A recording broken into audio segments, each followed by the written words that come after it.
ನಡೆಸಿ ಆಗಾಗ ನಡೆಸಲು ಅಂತದೊಂದು ಸಭೆಯ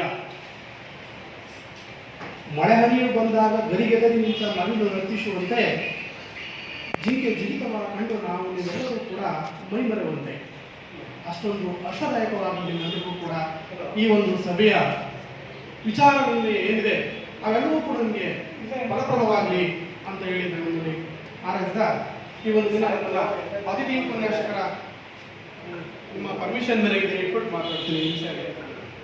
ಕಾನೂನು ಅರಿವನ್ನು ಮೂಡಿಸುವ ಅತಿಥಿ ಉಪನ್ಯಾಸಕರಾಗಿ ನಮ್ಮನ್ನು ಇಲ್ಲಿ ಬರಮಾಡ್ಕೊಂಡಿದ್ದೀರಿ. ನಮಗೆ ಯಾವುದೇ ಒಂದು ಐಚ್ಛಿಕ ವಿಚಾರ ಅನ್ನೋದನ್ನು ಫಸ್ಟ್ ಆಫ್ ಆಲ್ ಮೊದಲೇ ಕೊಟ್ಟಿಲ್ಲ. ಸಾಮಾನ್ಯ ಕಾನೂನಿನ ಅರಿವಿನ ಬಗ್ಗೆ ಅರಿವು ಮೂಡಿಸೋದು ಅನ್ನೋ ವಿಚಾರ ಹೇಳಿದ್ದಾರೆ.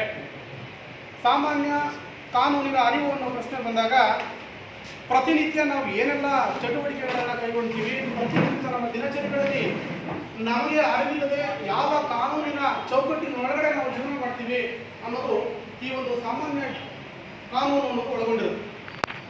ಅದರಲ್ಲಿ ಸಾವಿರಾರು ಕಾಯ್ದೆಗಳು ಬರ್ತದೆ.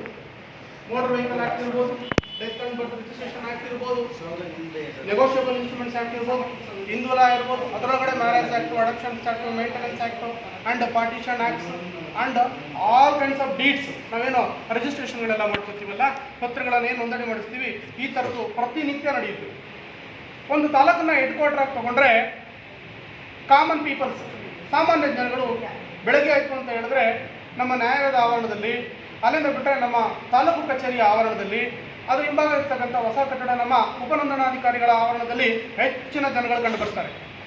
ಅಲ್ಲಿಂದ ಬಿಟ್ಟರೆ ಅಗ್ರಿಕಲ್ಚರಲ್ ಆಫೀಸರು, ಒಂದು ಕೃಷಿ ಇಲಾಖೆಯಿಂದ ಏನಾದರೂ ನಮಗೆ ಸಬ್ಸಿಡಿ ದರದಲ್ಲಿ RTC ಆಧಾರದ ಮೇಲೆ ಏನಾದರೂ ಸಿಗುತ್ತೇನೋ, ಗೊಬ್ಬರ ಸಿಗುತ್ತೇನೋ, ಸರ್ಕಾರದಿಂದ ಹಣ ಸಿಗುತ್ತೇನೋ, ಈ ಕಚೇರಿಗಳನ್ನು ಬಿಟ್ಟು ಬೇರೆ ಎಲ್ಲೂ ಕೂಡ ಕಾಮನ್ ಪೀಪಲ್ಸು ತಮ್ಮ ಸಮಯವನ್ನು ಸ್ಪೆಂಡ್ ಮಾಡಲ್ಲ, ವೇಸ್ಟ್ ಮಾಡೋದಿಲ್ಲ, ಇಲ್ಲೇ ಬಂದಿರ್ತಾರೆ. ಅಲ್ಟಿಮೇಟ್ಲಿ ಸಾಯಂಕಾಲ ಏನೂ ಫಲಪ್ರದ ಆಗಿಲ್ಲ ಅಂತ ವಾಪಸ್ ಹೋಗ್ತಾರೆ. ಇದಕ್ಕೆ ನಮ್ಮ ಸ್ನೇಹಿತರು ಹಿಂದೆ ಹೇಳಿದಾಗೆ